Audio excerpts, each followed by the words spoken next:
Good afternoon, everyone.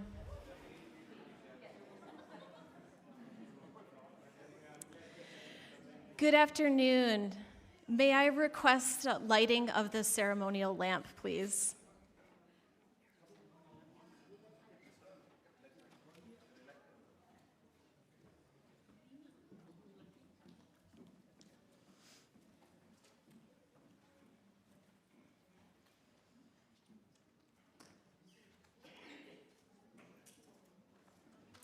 Thank you.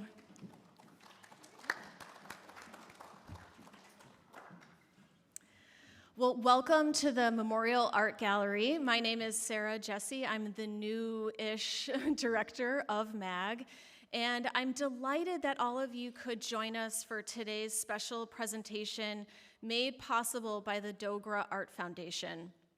The founder of the foundation is here with us today, Dr. Vikram Dogra, who is a wonderful friend, very generous to the museum, and a real champion of South Asian art. Please join me in giving a very warm welcome to Dr. Vikram Dogra.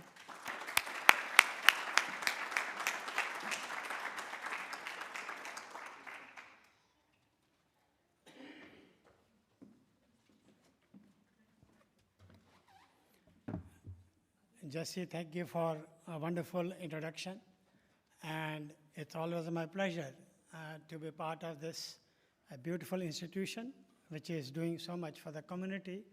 And we take pride to be part of it.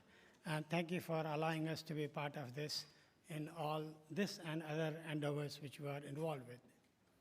As you all know, art possesses a remarkable power to surpass the boundaries of geography, language, and culture, uniting us in celebration of our cherished and shared humanity and rich tapestry of diverse viewpoints that bring us together today. With this sentiment in mind, I extend a heartfelt welcome to every one of you, extending a special gratitude to our esteemed guest, Congressman Joe Morelle, the Indian Consul Shruti Pandey, who represents not only the Consulate of New York, but Government of India, and Sibbu Nair, the Director of Asian Affairs from the Kathy Hochul's office. I am deeply appreciative of the dedication and effort of both Memorial Art Gallery team and Dogra Art Foundation team, whose hard work and collaboration have made this event possible. Together, let us revel the beauty and inspiration that art offers, knowing that it is a beacon of unity and understanding in our world. Welcome to all of you.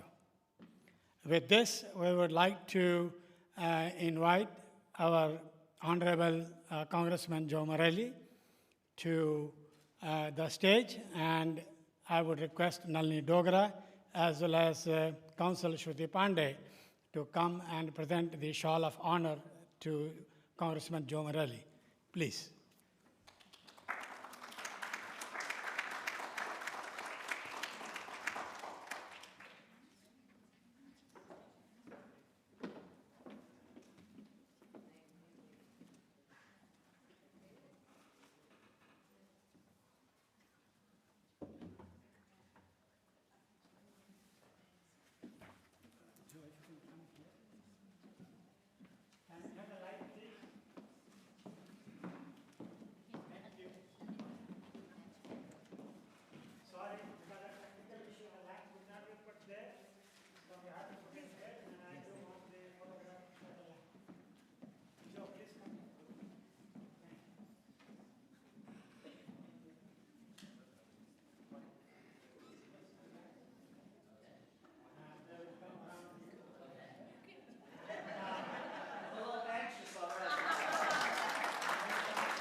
Now, may I invite Director Sarah Jesse to the stage to honor the shawl and present it to Dr. Madhuvanti Ghose.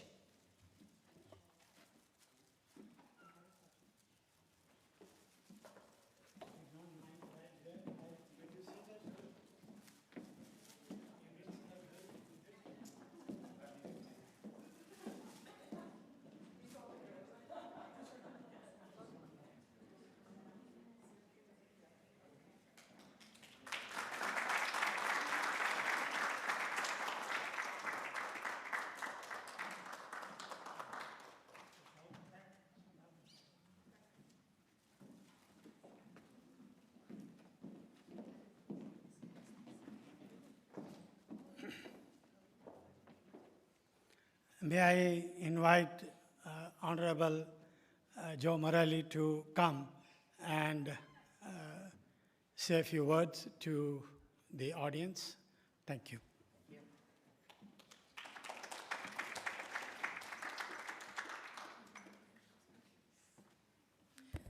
Good afternoon. It's nice to see everyone here. I spent a few moments earlier today at the campus at RIT where they have their Imagine Festival, thousands of people there, and someone said, couldn't you bring good weather? I said, well, if you have an indoor event, this is good weather. Because otherwise we'd find all the reasons to do those projects around the house that we've been putting off, like cutting the lawn and doing the garden and all that. Things I don't know anything about. But anyway, and if you saw my lawn, you'd know why. But I am so grateful for the invitation to be here, and first to thank you to Dr. Vikram Dagra of the Dagra Art Foundation, and to the Memorial Art Gallery. Where is Sarah? Sarah, you've joined an amazing, amazing place. We're happy to have you here in Rochester. It's such an extraordinary institution, so we're grateful for all the work that the Memorial Art Gallery does. And I want to thank the curators and experts who have joined us, as I understand, literally or remotely. They are some extraordinary individuals, and I had a chance to review most of the names of the people who are joining us, so we're very grateful to them. Particularly excited to be here with our guest speaker today, Madhuvanti Ghose from the Chicago Art Institute. And we had a chance to chat a little bit about the work that she's doing, and in particular, and I know people want to hear from her, but to hear from the experts, but to touch for just a moment on today's conversation of bridging the continents through art. And I think when you're in the kind of position that I have the privilege of serving in the United States Congress, and you look at what's going on not only around America, but around the world, and so much of the challenges that we face, and the difficulty in unifying people, and the difficulty in keeping peace and dealing with conflict in a way that can be constructive, there's great frustration, I think, in the world. I think all of us as Americans feel that. And what I love so much about the arts and culture and the arts community is the way that we can bring people together through shared experience, and it helps transcend our differences and find common ground. And I can't think of something more important in this world today than activities and endeavors that bring us together and that unify us. And the arts uplift us and give us hope and inspiration. So it's really exciting to be here. And I had the chance many years ago when I was in the state legislature. I was the chair of the standing committee on something called Tourism, Arts, and Sports Development, which I'll admit sounds like a kind of an interesting group of things to put together, but I spent a lot of time in our museums and cultural institutions in New York, from Buffalo to New York City, and certainly spent a lot of time here in Rochester, and recognize the importance in this community to us, certainly economically, and I don't want to downplay the importance of how important it is to communities in terms of attracting folks who want to be a part of a community that has a robust arts and cultural scene, and Rochester certainly does. But just as I said, in terms of uplifting us as human, in our humanity, and to bring us together. I do have also another privilege currently as a member of Congress. I'm the ranking Democrat on the Committee on House Administration, which is another odd-sounding title, but we have responsibility and oversight over all the Smithsonian Institutes, the museums in Washington, the Botanic Garden.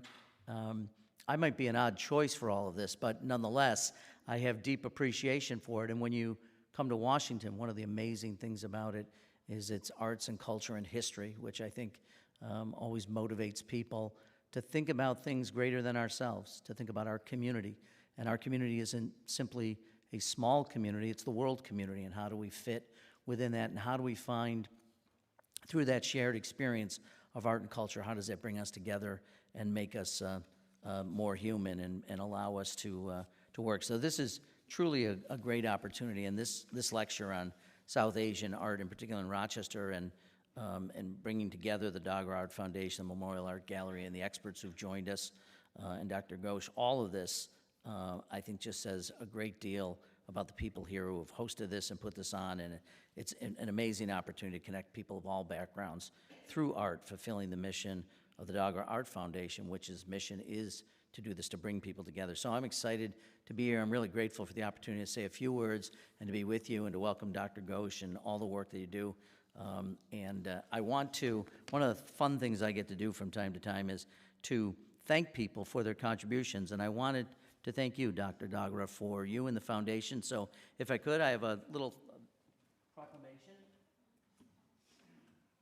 It's a certificate of special congressional recognition to Dr. Nathdwara, and I won't, and the Nathdwara Art Foundation, I won't read it all to you. You can read it, but we do like to identify and to recognize and to thank people who do really special things in our community, which makes Rochester, no disrespect to Chicago or New York, built beautiful cities, but I get to be the prime cheerleader in Washington for Rochester, New York, and believe me, that is an incredible privilege, and to represent amazing institutions like yours. So thank you much. God bless you. Thank you so much. Yeah.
So good afternoon again, and thank you for coming.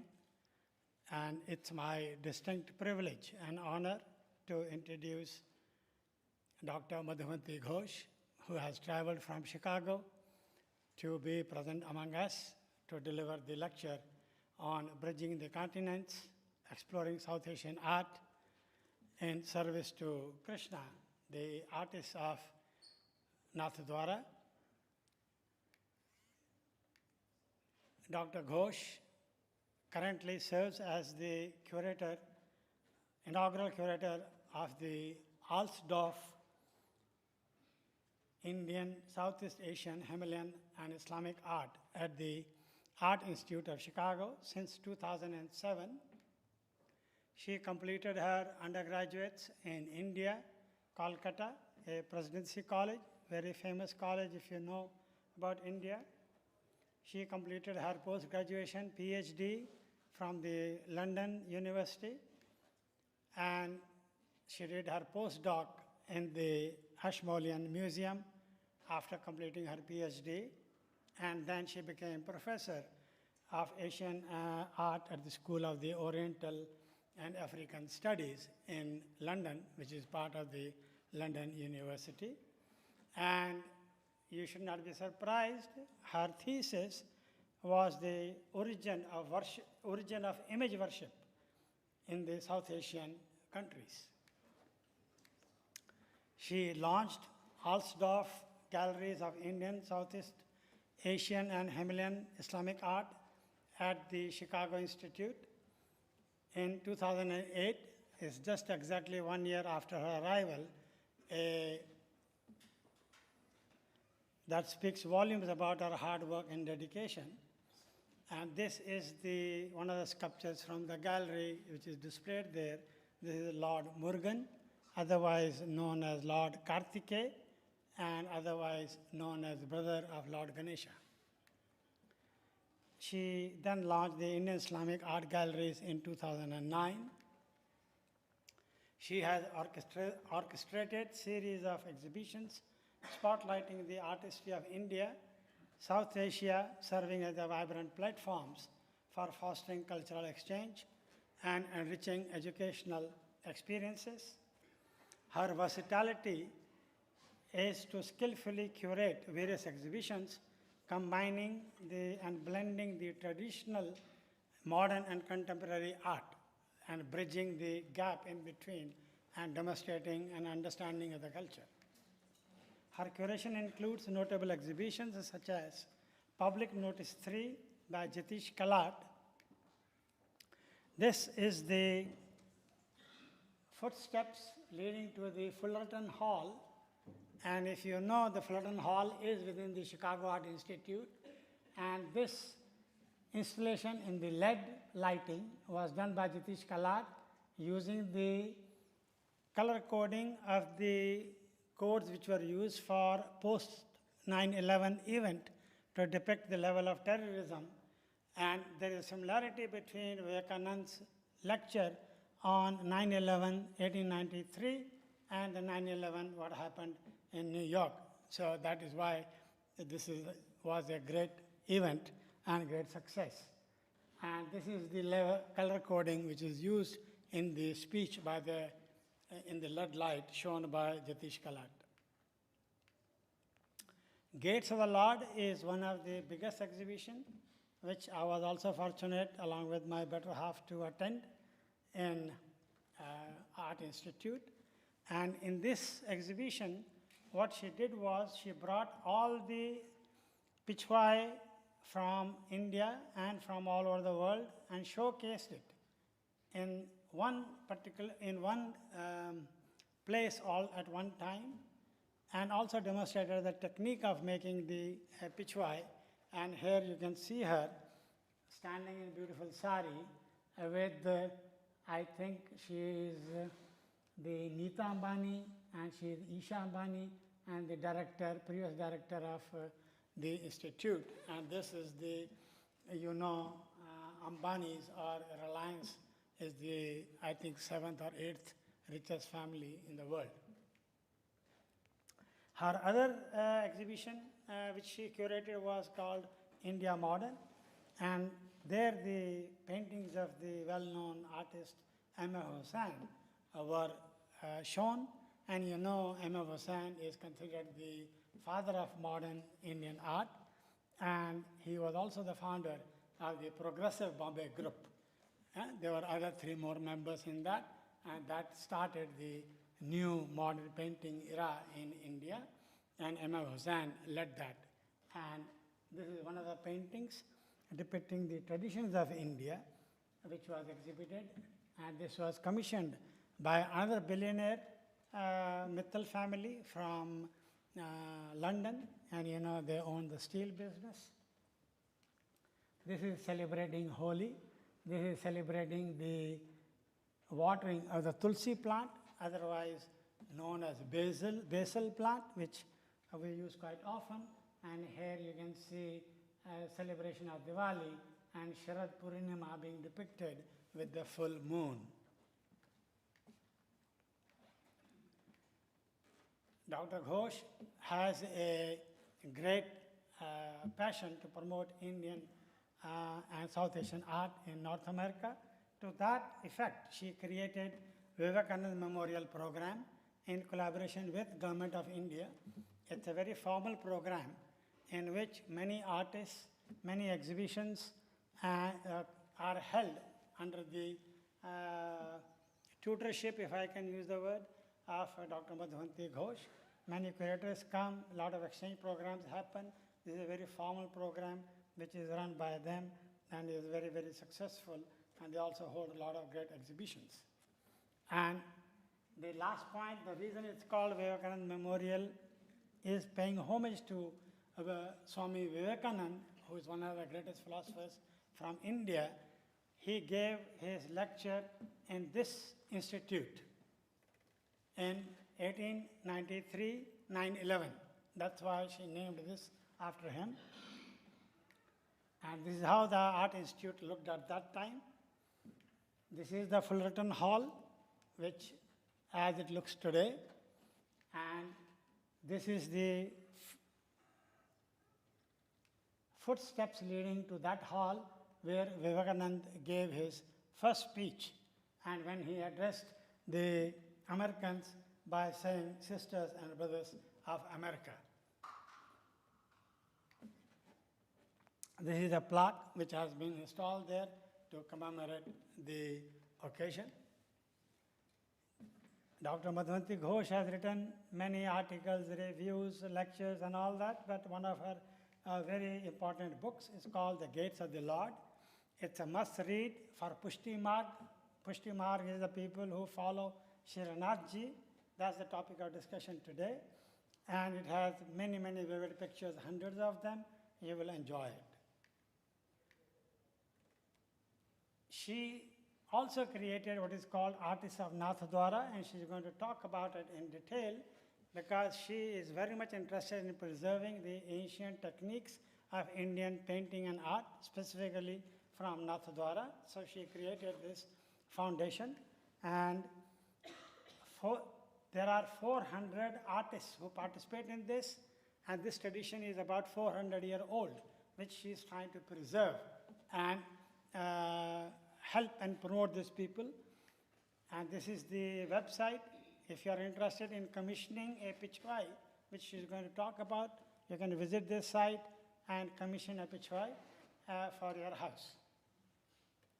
Here she is with one of the founders and the president of the Artists of Nathdwara, Shri Ishwarji, facilitating her after her great success of the Gates of the Lord exhibition in Chicago, because many of the works came from Nathdwara, and these are the artists who are participating in the program, and she is helping them maintain their skills and also make their living.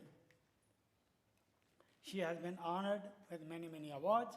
I'm not going to go over all of them, but just picked randomly. Breaking Barriers Award from Chicago Foundation for Women 2013. Outstanding Community Service Award from Vishwa Gujarati Samaj USA 2014. Fellowship with the Center for Curatorial Leadership 2020. She is a board member of many museums, trusts, consultant, lecturer, so forth. You can look at her in Google at your leisure time. And she is a wonderful speaker, therefore she is sought after everywhere. She currently had to choose between the two invitations. I'm happy she chose us, and she is here. Her current project is one which I want to highlight, and this is the, I think, second last slide or last slide, which is a groundbreaking documentary on the art of Nathdwara. Not only it explores the practices of the art, but also delves into the crucial topic of preservation of the technique of this art. And Dogra Art Foundation is very honored to be the sponsor of this monumental documentary with her. She is a mesmerizing, dynamic, and very engaging speaker. Let's welcome and enjoy her lecture. Let's welcome her with a round of applause.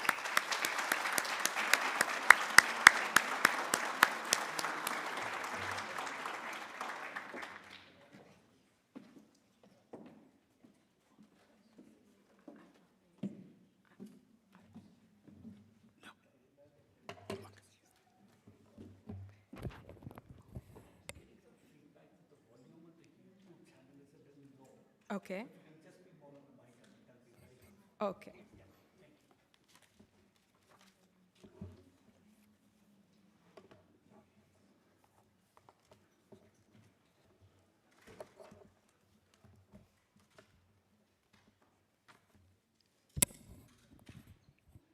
Well, after that extremely warm welcome, I feel like I should just go home.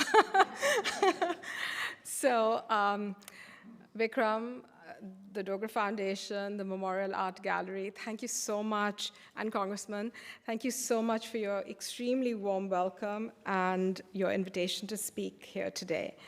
As you know, and as Vikram just explained, it gives me tremendous pleasure always to talk about my favorite hobby horse, which is the artist of Nathdwara. So I hope you will be patient with me as I tell you why they excite me so much. And I hope by the time you leave here today, one of the things you will appreciate is that in a country like India, a subcontinent like India, where many, many, many traditions have continued to exist till the present day, the artists of Nathdwara are still special and unique, and we have to help them not just survive the 21st century, but just continue in their practice and in their incredible legacy that they are home to. So I'm going to start by showing you what is arguably the largest pichvai that was ever made. And this was made recently by an artist from Nathdwara, Raghunandan Sharma, with his family members. And I will show a video right at the end where the artist and his family members actually discuss this work so that you can actually hear from an artist and a group, and some of these artists who you will also then see during my talk today. So this was the largest pichvai that was commissioned by the Nita Ambani Cultural Center that was opened last year, and you can view it there. And another project that we did very recently was the special art issue of Architectural Digest magazine, where, as you can see, it talks about the fight to revive. I wouldn't really say resurgence, but at least our fight to try to bring the work of the artists to contemporary audiences today. And my talk will really, I hope, help you understand why this is a little bit of a challenge and a fight. In 2014, I gathered all the present working members of the artist community in this temple town because I wanted, I was curating this exhibition, and you'll see a few images of the exhibition in a minute. And I wanted people to leave the exhibition with an understanding that this was a living, breathing tradition. And so the artists gathered in December, and I'll tell you what happened after December 2014, because a lot of the talk is going to be about that. So these are the traditional hereditary artists. As Vikram has already mentioned to you, they live and work in the temple town of Nathdwara in Rajasthan, not far from the city of Udaipur. And they are to be found, and I don't know if I can find the cursor, but there you see Nathdwara. Let me see. Is there a pointer? Okay. Oops, sorry.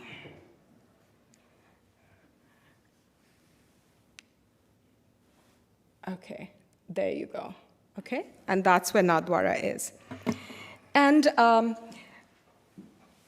the little temple town of Nathdwara grew up around this temple that is dedicated to the form of Krishna, the Hindu god Krishna, called Srinathji, and I'll introduce all of that in a minute to you.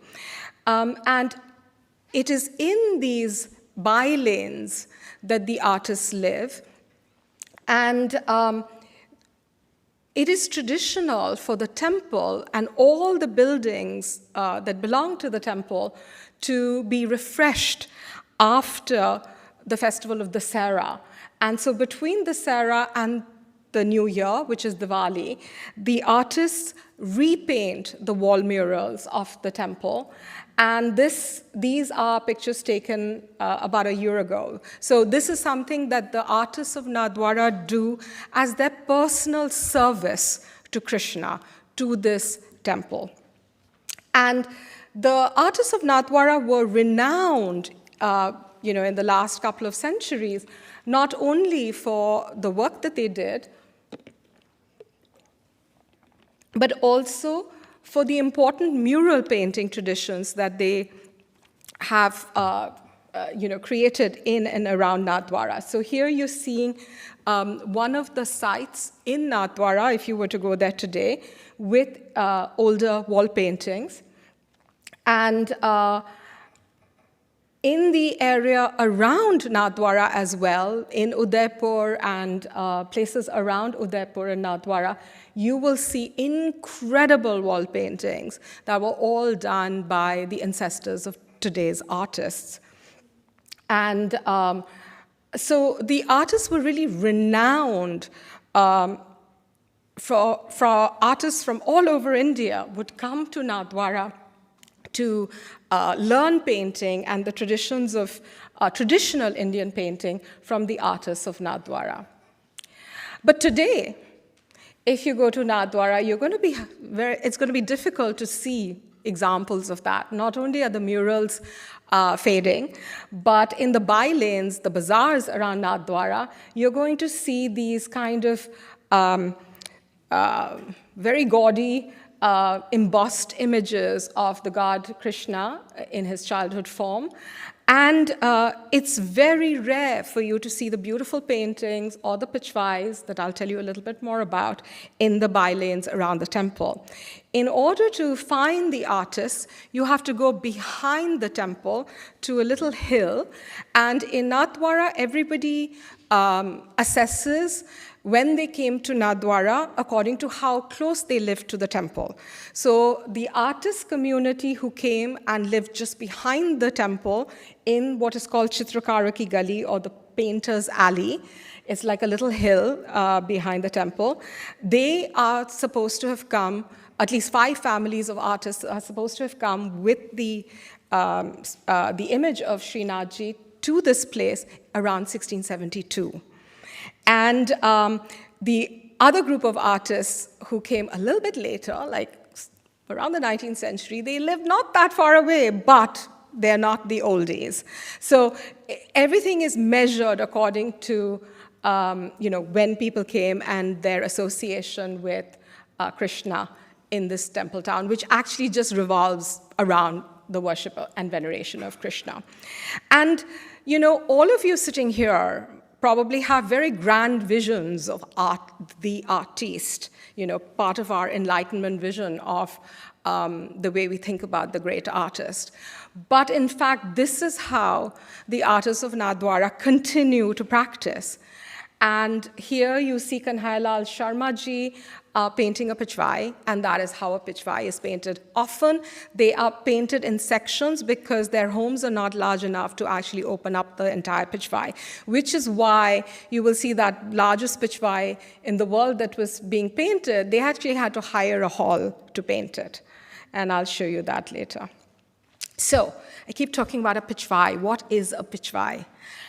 So a pichvai is a painted hanging made of textile that is hung behind the sacred image of the sect. That is the form of Krishna that you see in the front.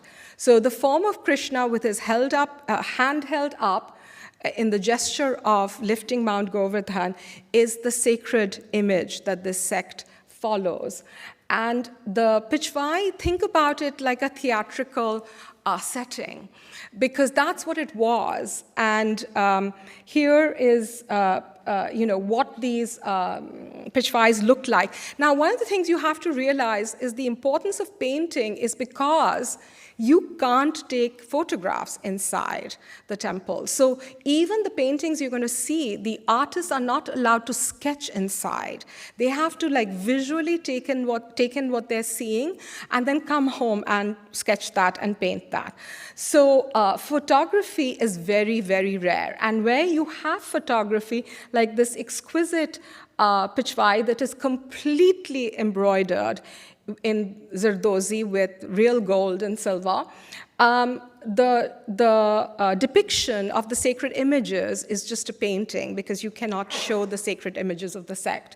So a pichvai, and this is what this pichvai looked like. I did bring it to America for my exhibition, and it was a story in itself of how we brought it. Now, these very heavily brocaded, embroidered velvet pichvais are the kind of pichvais you would hang during the winter months, the months when it's very cold in Rajasthan. While the more common pichvais are painted pichvais like these. And these are hung during the summer and the rest of the year, the less important time of the year. And really, they are such incredible works of art that it makes me very sad that we're witnessing a tradition that has survived for almost 400 years dying before our eyes. And that is part of the reason that I felt so passionate about this, that I curated in 2015-16 an exhibition called Gates of the Lord at the Art Institute of Chicago. And that was the occasion on which I brought the artists together to take this photograph in December 2014, before my exhibition opened. And by January of that year, we had decided to create the Artists of Nathdwara with the artists. And during COVID, we were extremely busy because, as you can imagine, COVID impacted India extremely badly. And in temple towns like Nathdwara, which is based on pilgrims coming, Vaishnavas actually coming there, they had no business for months. And then there was, of course, complete lockdown. So the artists were absolutely right down to the basics. And in the middle of that, a group of students from a college in India volunteered with me, and we relaunched the website. And that was the website that Dr. Dogra was telling you all about. So anyway, I've been talking about Srinathji and Krishna, so let's hear a little bit about this form of the sacred image that came to Nathdwara in 1672. So Srinathji is this very particular form of Krishna with his hand held up high. Krishna, of course, is the 8th incarnation of Hindu god Vishnu. And we are very familiar, or some of us are, of seeing Krishna playing the flute. Well, that environment in which Krishna played the flute is what is called, you see this area in the map of India called Vraj, which is in a slightly darker shade of brown. It is in that area that Krishna is said to have been brought up. He was born in a prison because his parents had been locked up by his uncle. And Krishna, overnight, was spirited away in the middle of a storm across the river Yamuna to this bucolic landscape of Vraj, which is where he grew up as a cowherd amongst cowherds, until later on he comes back and kills his uncle and frees up the local people. So into this landscape of Vraj came this person, Vallabhacharya, who then lands up founding the Pushti Marg sect, or the Path of Grace sect, amongst the Vaishnavas, the followers of Vishnu and Krishna. And he comes to this region, like a lot of other people in the 14th, 15th, 16th century, trying to look for the sites associated with Krishna's life. And one of the great feats of the young Krishna was when he lifted up the little mountain that you can still see there today, called Govardhan. And he protected the cowherds from the wrath of the god Indra and persuaded the cowherds to actually start worshipping the hill from where they got all their living, since they were cowherds. And Vallabhacharya comes to that hill, and he then finds this sacred image, which is the image of Srinathji that today you see venerated in Nathdwara. And it is on this hill that he put up the first temple. Eventually, Vallabha's son and his grandsons had built up lots of temples in this area with all the sacred images that belong to the sect, including the sacred one of Srinathji that we just saw. And within the sect, you don't think about the image, these sacred images, as an idol, because these are regarded as self-eminent images. So they are sacred images, they are swarups, they are the living embodiment of the god Krishna. And so these sacred images were divided between Vallabha's grandsons. He had 7 of them. And each of them had their own little temple with their own sacred image. But such as Mathureshji of Kota, Dwarkadhishji of Kakroli. And eventually this region of Vraj came under a lot of attacks. And the descendants of Vallabhacharya felt that their temples could be next. So they basically hid their sacred images and went into the neighboring area of what is today Rajasthan. And there the sacred images found sanctuary. And in the case of Srinathji, they had hidden him because he was the most important of all the sacred images of the sect, and they had hidden him in a bullock cart, and the bullock cart got stuck on the road to Udaipur, and the place that it got stuck in the mud, they felt that that was Krishna's wish to stay there, and that place is called Sanhar, and Nathdwara, which means the gates of the Lord, came up, grew around this sacred image and the temple that eventually came up there. So this is what the temple looks like today. We don't really call it a temple. I'm using it just for ease.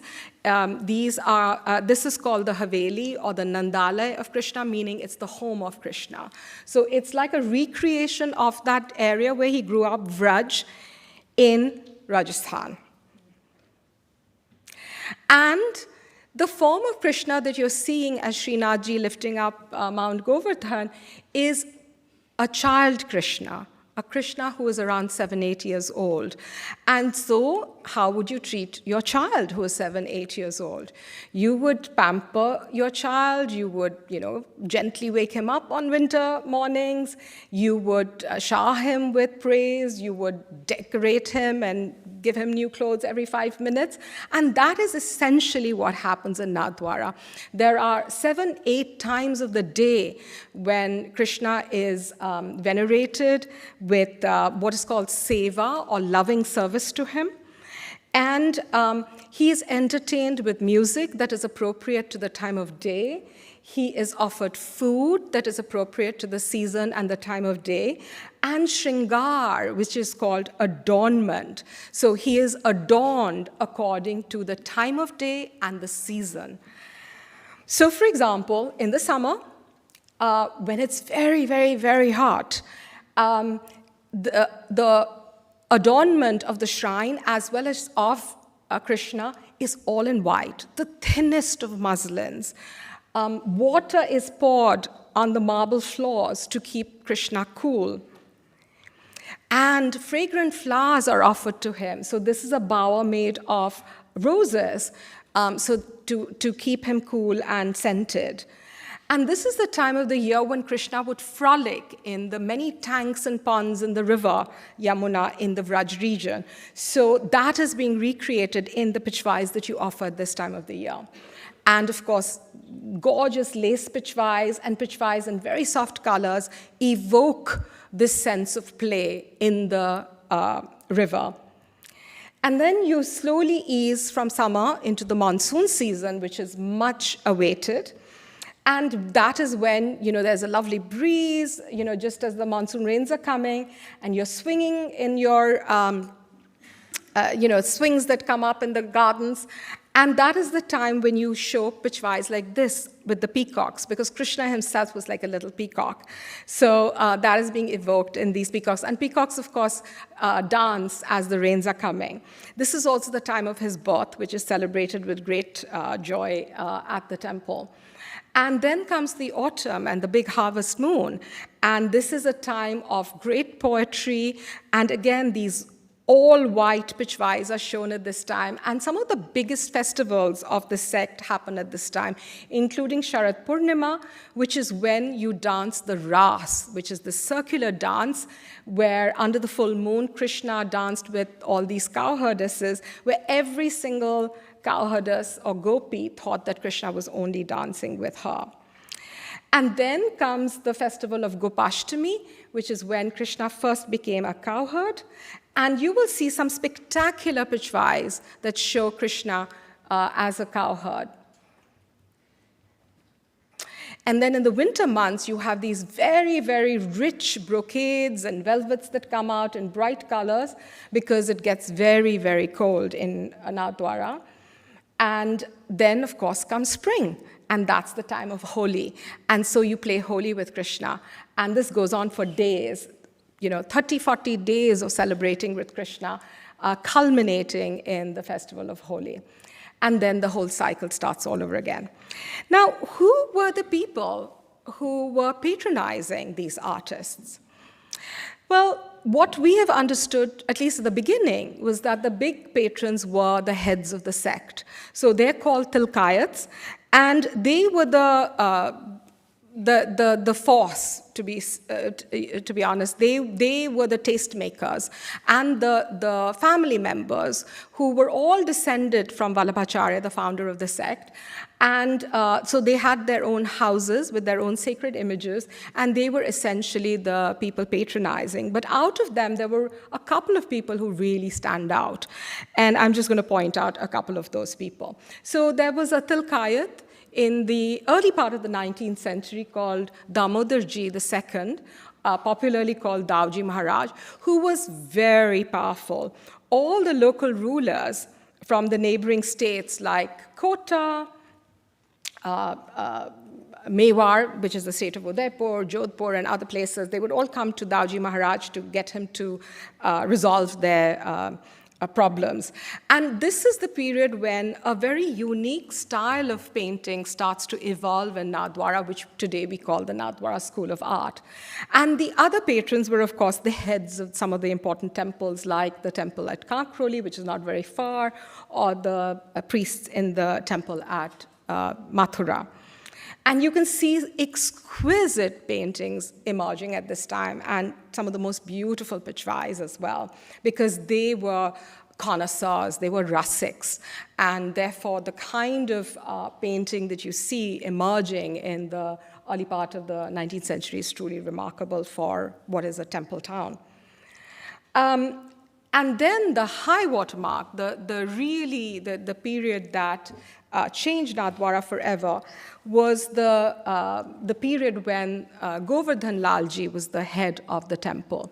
Govardhan Lalji becomes the head of the temple at a very young age of 15, 16 years old. And he transforms the artist from what was essentially a nameless artistic tradition to one where you start to, for the first time, see the names of artists, and you start to see that they have a particular style.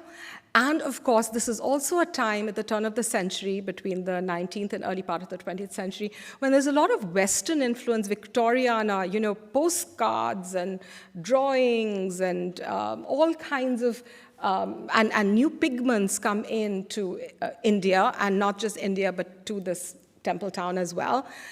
With its many artists. And so you start to see the transformation take place in the paintings that they're making. So here, of course, you have photography, and many of the artists actually were photographers as well. And now they start to emerge from the kind of the darkness, if you like. And so again, I showed you at the beginning an artist painting today, there isn't much difference from the late 19th, early 20th century to the present day in the way that the artists paint. This is the artist, one of them is Narayan, and we'll see a couple of works by him, and later on by his descendants. So this is what I mean about the Western influence that is coming in through postcards and other types of art, which then the artists are emulating for their new patrons. Because now not only is the Tilkayat, the head of the sect, interested in painting and the other houses, but now you have merchants who are getting wealthy in cities like Bombay or Ahmedabad, who are all followers of this sect, who are then coming and getting commissions. Or if a slightly poorer follower is coming, they want to have a little manorat, a little kind of memory of their visit to Nathdwara, because it's a big deal to come all the way to Nathdwara to see Thakurji, to see Srinathji. One of the important artists to emerge at this time, who then becomes the head of the artists of Nathdwara, is Sukhdev Kishandas. And Sukhdev, as you can see, starts to bring in perspective. And he is often, many of his works show the celebrations in the temple, within the temple, as you can see in this example of Govardhan Lalji's birthday celebrations. And again, I remind you that none of the artists were allowed to sketch inside the temple. So this is all being done from memory afterwards. And grand pichvais are being created. This is a massive pichvai that I brought to Chicago for our exhibition, and we suspect that it could be by Sukhdev. And Sukhdev's family continues to function in Nathdwara, and this is one of his descendants today who's doing both traditional work as well as contemporary tradition-based work. Perhaps the artist that was the most renowned at this time is somebody called Ghasi Ram Sharma. And Ghasi Ram, as you can see, from his sketchbook, which he often did to not just keep his hand going, but also to entertain the young kids from the artist families. Ghasi Ram was a rare person in that he belonged to the other sect. I talked about the sect of artists who live close to the temple, who came, who are descended from the time when Srinathji came to Nathdwara around 1672. But the later artists who came in the 19th century, they're from a different community called Jangirs. So Ghasi Ram was so incredibly talented that he became the head of the artists, which was a rare thing for someone from this Jangir community. And he was, tremendously impacted by a relative by marriage, Kundan Lal, who worked for the court of Udaipur, the Maharana of Udaipur, that is not very far away. Kundan Lal was sent to the Slade in Britain to study by the Maharana of Udaipur. And this was also a time when Raja Ravi Varma, the great portraitist artist from Kerala, came to the court of Udaipur and painted the great Maharana Pratap, and also, in fact, the Tilkayat, Govardhan Lalji. So the way in which Raja Ravi Varma was treated had a huge impact on the artists of Nathdwara who'd come all the way to Udaipur to see him, because he was like feted. He was very famous by this time. And Kundan Lal, who had newly minted from the Slade, was also telling the artists and his relatives about the way artists were treated in London, in Britain. So this obviously did have an impact on Ghasi Ram and his work. And you see, for example, in this sketch, which is based on Raja Ravi Varma's Hans Damayanti, that he's impressed by what he's seeing in the Udaipur court. He's very aware of the trends and fashions that are out there. So, for example, in his Radha, you see again that 19th, early 20th century postcard art, the popular art that is popular prints, popular postcards that is coming into Nathdwara from outside. And amongst the many, many paintings You see, for example, this large painting of his showing the celebration of the festival of Gopashtami. And you see the realism that is coming into Ghasiram's work. Ghasiram could paint in all kinds of media. He could turn his hands to jewelry, to carving, to doing massive murals, like you can see in Jhalawar that he did. And he had 2 stints as the head of the artists at Nathdwara for the temple. And one of his descendants who recently passed away was Reva Shankarji, who was really like a father figure to the artists of Nathdwara today. And a third of the important artists of this time under Govardhan Lalji was Champalal Hiralal. Champalal spent much of his time working for the temple in Bombay, present-day Mumbai, because this was, under the British, had become such a hub for business. And so there were a lot of rich Pushti Marg traders and business people who lived in Bombay and in the hinterland around Bombay. And therefore, the temple, the Mota Mandir in Bombay became very important and very wealthy. And so they were able to actually hire artists from Nathdwara who came and lived there and were able to practice. And in this painting, which is in a private collection in India, you can see one of these wealthy patrons. You can see her Mantubai. She's the one who's actually facing us on the far side. And it is this manorat that she creates, which means that it's like her wish fulfillment, that she's having, this manorat created at the temple of the baby Krishna in the Srinathji complex in Nathdwara. And then she's having Champalal paint her manorat, her festival, as a commemoration, which she then takes home. So Champalal's descendants, again, are very important family in Nathdwara today. And the current head of the artists of Nathdwara, the painting Mukhiaji, is Parmanand Sharma, who is descended from Champalal. Within the family of these artists, people like Parmanandji, you have the most incredible archives. They have all the books, they have with the original drawings and sketches. This is what, imagine an artist has gone to view the temple and comes home and quickly sketches it so that he can make something for his clients afterwards. And glass negatives, so you see the early use of photography. And it truly, Nathdwara is special on so many different terms. But at this time also, you see commercialization come into Nathdwara. And you can see that in the fact that a studio is created by these people, Khubiram and Gopilal, where they are actually catering to those Vaishnavas who are coming from those business communities to Nathdwara on a special visit. And then when they're going back, they're taking a little memento back with them of their visit. And this is what would be hung in their homes and treated as a special memento from their visit to the temple, so a kind of relic that they take back. But what is fascinating with this studio is you see that often the faces are actually photographs. And so they had the setting already created. It's like early photography with sets. So the setting was already created commercially, and then you just plunk in the patrons. So a quick and easy way. And this studio still continues without Gopilal. He became separate after a while, and Khubiram's family continued to run their studio right down to today.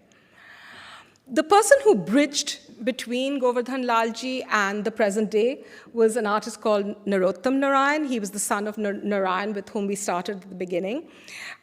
He is the person who you don't know, but who is behind India's very popular calendar art that starts to emerge from the 20s and 30s onwards. So he's the artist who whose work is commercialized by companies like Brijvasi and Co. and others. And some of the most popular calendar art that many people have in their home shrines is actually by Narottam Narayan. He was a student of Ghasiram. He's Narayan's son.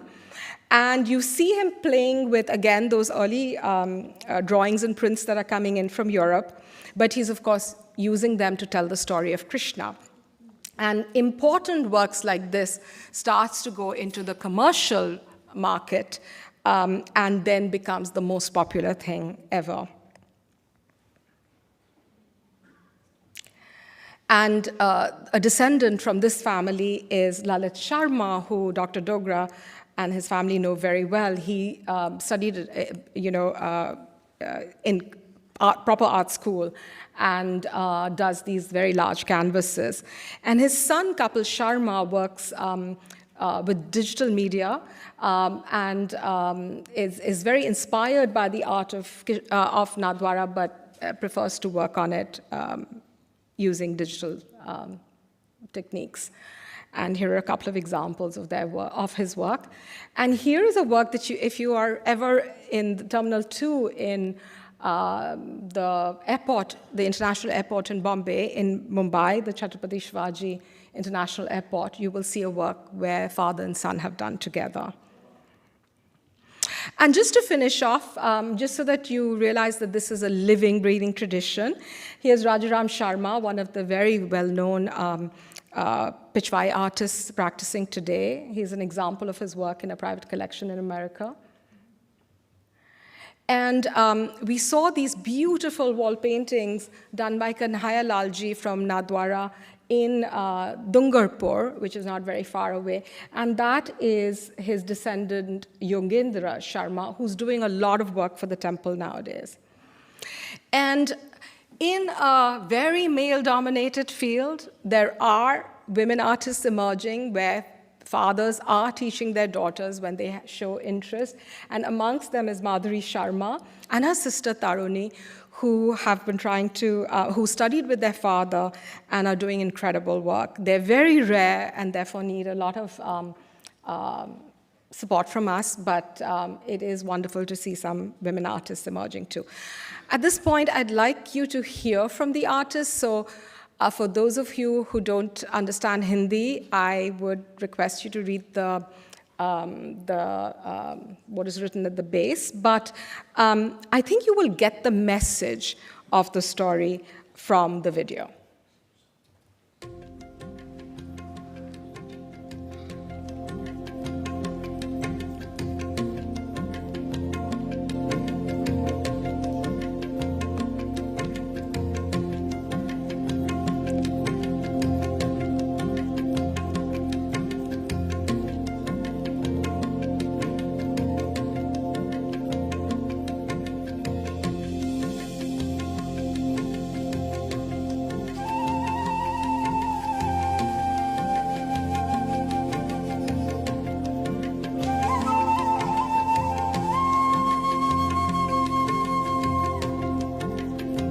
इस पिछवे को बनाने के लिए हमने पारंपरिक कपड़े का इस्तेमाल किया, कॉटन कपड़ा, इसमें प्राकृतिक रंगों का प्रयोग किया गया।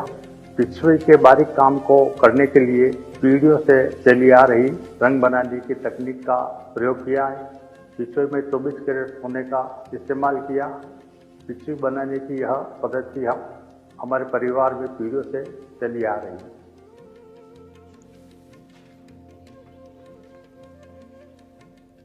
पिछवे को भव्य बनाने के साथ ही हमने पिछवे के काम की बारीकियों को बनाए रखा है और कोमलता को बनाए रखा है, जिसके लिए पिछवे मशहूर है और जानी जाती है। पिछवे के सुनहरे किनारे और मोर में हमने बारीकियों का समावेश किया है। ये रंग जो यूज़ किए वो मंत्रमुग्ध करते हैं और फूलों से जो आकृतियाँ बनी है वह लगभग समाधिस्थ कर देती है।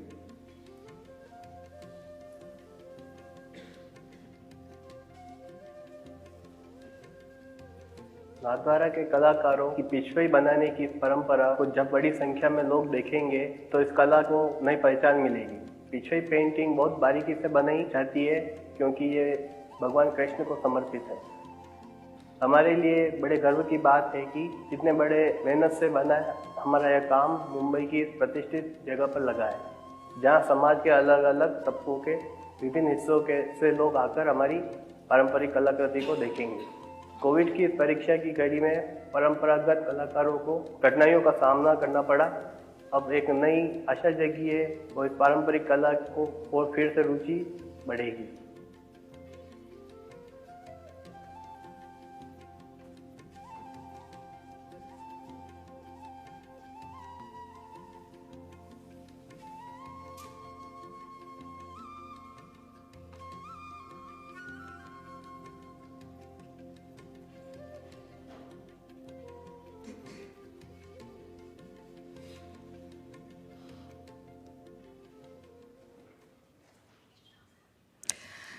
So I think for those of you who could hear the artists and understand the artists speak, I think it is for all of us now to help the artists who have kept a tradition alive for so many centuries to survive the present one.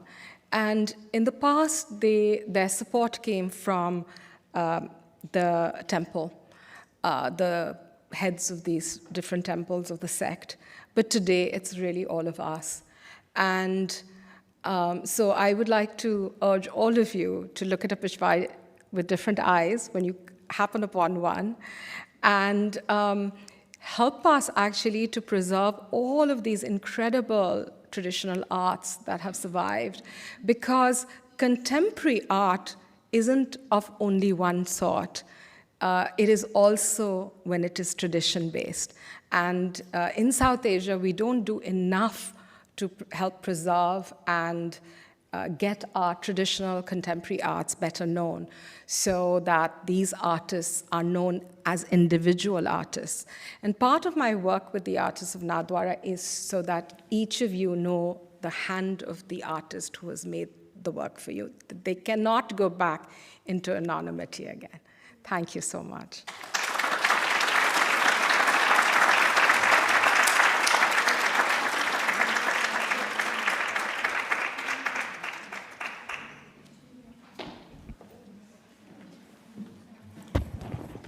Thank you, Dr. Ghose, for a wonderful presentation. There is a lot to absorb. I'm sure you may have a lot of questions to ask. So the floor is open to questions. Please feel free to ask a question. Raise your hand, and then we'll pass the mic to you. Looks like there is, okay. Thank you so much for your presentation. It was really beautiful. So, how can we support creating exhibits here where individuals like the artist you just showed, like Mr. Shmarma and especially his daughter, that would be incredible to have an exhibit of women artists. How do we make that possible? You talk to your local institution, and then you just reach out to us. We are happy to work with everybody. We are trying to work with people. I go around, on my weekends, telling people about the artists and how incredible they are. I think it really requires all of you to speak up and want to see it in your local museums or in your local cultural centers or homes or whatever.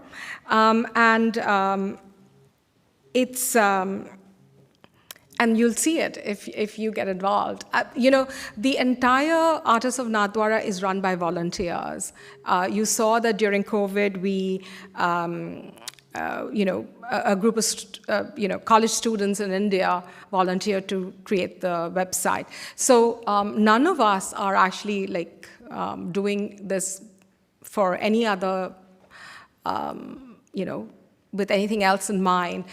For the artists, they get involved and they do the commissions for us, for Artists of Nathdwara, because they want this tradition to continue. They want the world to know about it. But it is really hard because even Indians don't really understand the pichvai or the Artists of Nathdwara. They barely know where Nathdwara is. So it is really important that we all help get it better known. And even in a country like India, where so many traditions have survived, there is no other place where there are more living artists than in Nathdwara, even today, despite the state of things there. So get involved, talk to your local communities, get involved with your local museums, and. Well, so as you spoke, So I taught, hi Vikram, this is amazing what you're doing here. So a couple things that came to mind is, have you talked to the artist about actually doing like merchandise and like, I know it at Vikram's home with A. Ramachandran's work, like pillow cushions or, you know, beautiful books and things of that nature, and then having, you know, do you have like a bookstore or art gallery, like things of that nature? So, you know, one of the challenges that we face is, since my exhibition in 2015, and suddenly, you know, because of the support that I had from the Reliance Foundation, the pichvai got on a lot of people's radar, but unfortunately those people were from outside not from within Nathdwara. Yeah. So they then started to copy the work in other places, including the merchandising. So literally, if you go to Delhi or Bombay or Ahmedabad today, you will see a lot of things with cows on them, for example. But they're not produced by us. They're not produced by the artists of Nathdwara. They're produced by every little designer coming out of design school. So, you know, this is very frustrating for us because on one hand, you'll see the cows everywhere, but on the other hand, none of that is actually benefiting us. It's benefiting, you know, the commercial units who are behind these things. So something that is so kind of like layered and problematic, it's not that we are not wanting to create merchandise, but everything happens in Nathdwara through commission. Because a work, depending on how many days it takes to do the work, that is how the artist charges. So even for the commercial merchandising to be produced, we need to pay the artists. So even the organization, we pay our artists. Whoever is doing, so for example, we're creating some work for an exhibition next year.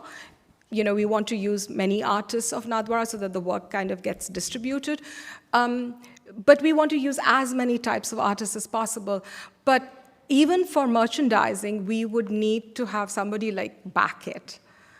So once we know that that order is confirmed, then we can actually go and produce it. So it works in that fashion. It's not like we don't have a shop where you can just go and pick up whatever, because it has always been by commission, and that is the way the artists still work today.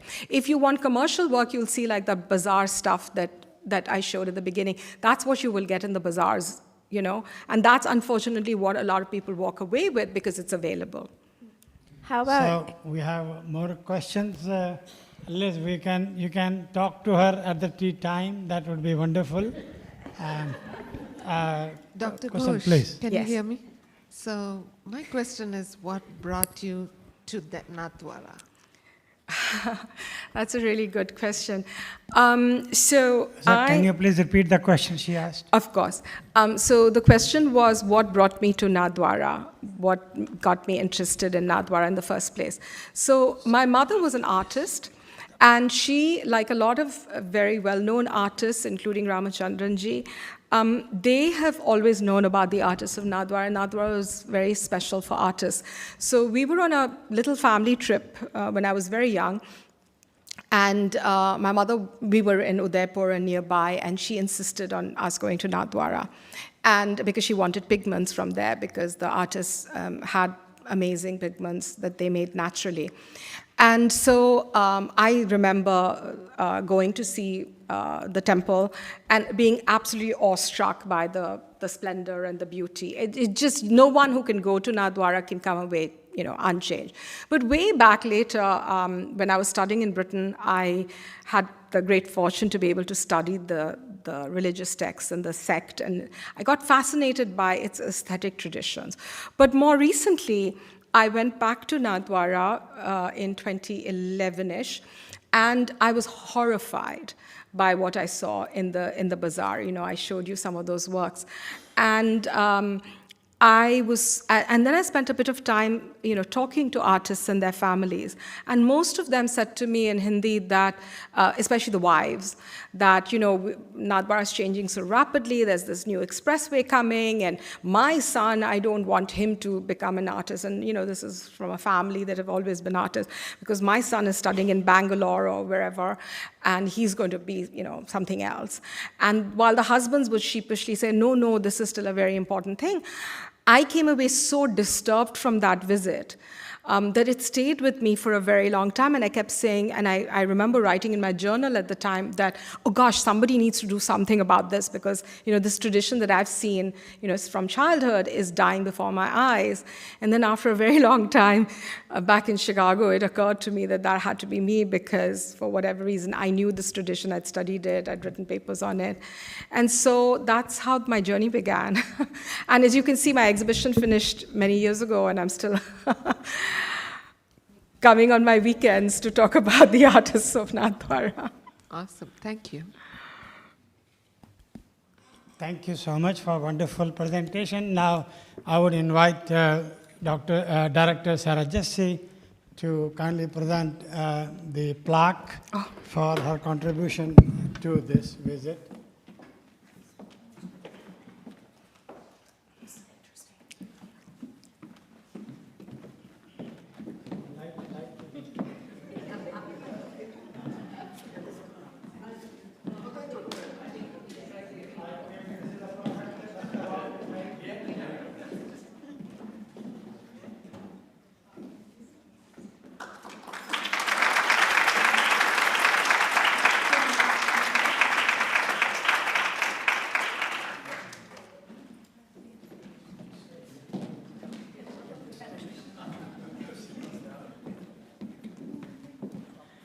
May I invite Director of Asian Affairs, Subbu Nair, to kindly come and present the certificate of special citation from Governor Kathy Hochul to Dr. Madhuvanti Ghose.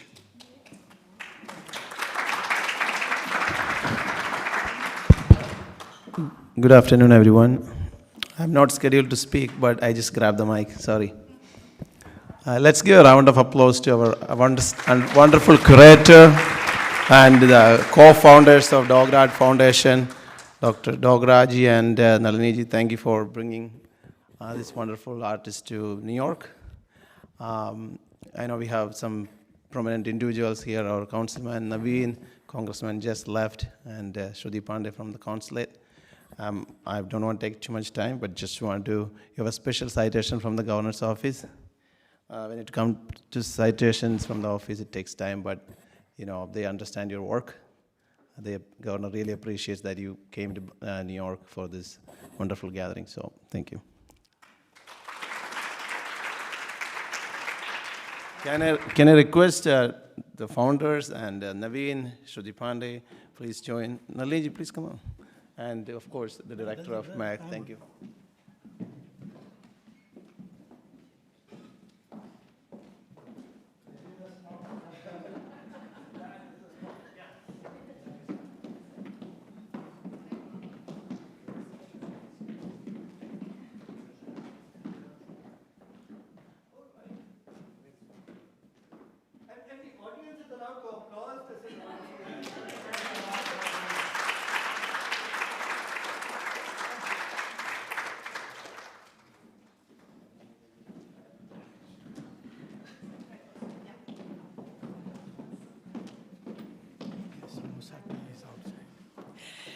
Everyone is invited to join us in the pavilion for samosa and tea. I'd also like to invite you to walk around the galleries. Make sure you check out our immersive installation by Yayoi Kusama, which closes shortly, so check that out before it leaves.